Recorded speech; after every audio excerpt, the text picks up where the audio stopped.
Hey guys! So, let's talk about how to pick out uplink modules, licenses, and cables for the Cisco Catalyst 9300.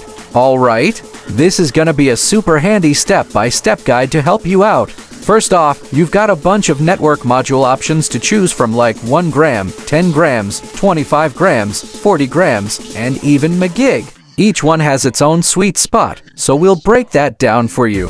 Plus, we'll chat about how they stack up against the older Catalyst 3850 modules, so you know what's compatible. Now, when it comes to optics and cabling, we'll help you figure out what to pick based on how fast you need things to go and how far they need to reach.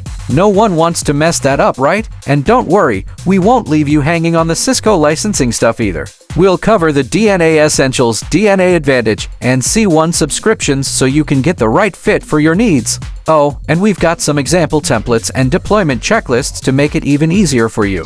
This way, you and your network team can roll out those Catalyst 9300 setups like pros, feeling all confident and ready for the future. Sweet, huh? Let's dive in.